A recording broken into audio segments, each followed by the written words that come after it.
I'm just gonna make a quick video because I keep seeing people saying that the ZPAP92 doesn't work with the Mars trigger.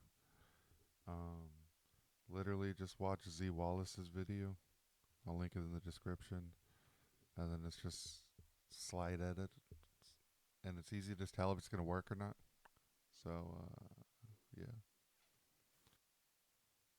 So if you watch his video, like he goes over folding the retaining plate to make it work, which I did that. Ended up folding it wrong, refolded it, and typically when you do that, you get a little stress fracture.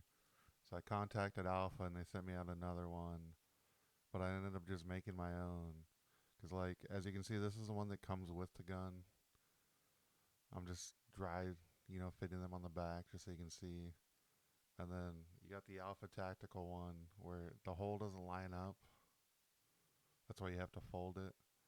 So I literally just drew out the original one, added a little curve to it, and then just cut it out of I think it was what 18 gauge, and then it just fits. I mean, you don't have to do that. It's just I don't feel like contacting them for another one if I end up breaking it again. It's just easier that way for me.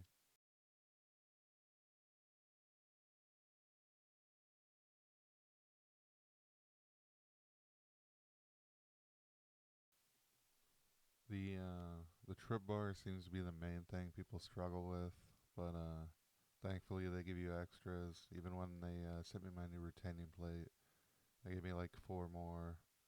So I guess that's helpful. I assume it's going to be the main breaking point if you don't give it extra wiggle room. Which later on, I adjusted this after recording this because mine was pretty tight because I just redid everything, like a couple weeks ago. But you got the flat side slightly at an angle, and then the point that goes inside slightly at an angle on mine. But not so much on these ones. And then for the ZPAP92 M92, you're gonna want to make it slightly smaller. Same with all the Yugos.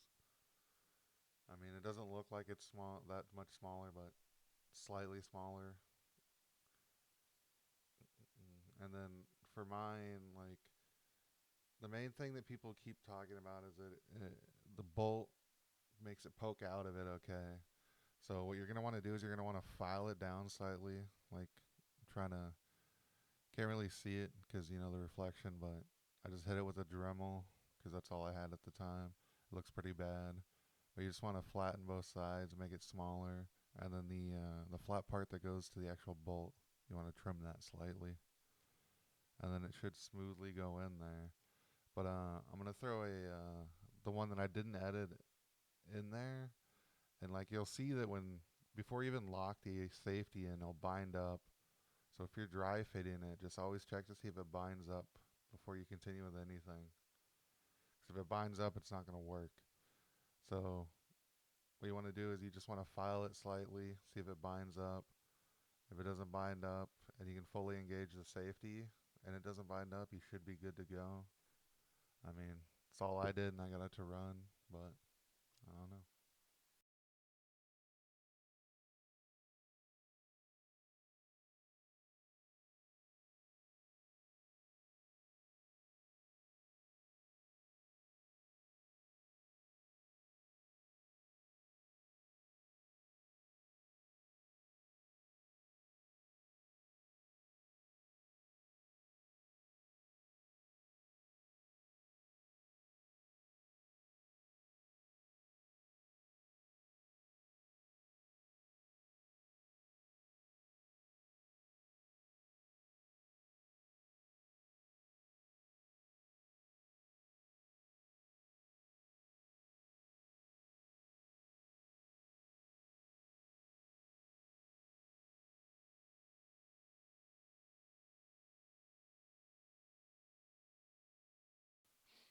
And trying to work on a gun on a slick table kind of really sucks. But I'm going to skip forward to me putting the original trip bar in. Well, the edited one, I guess.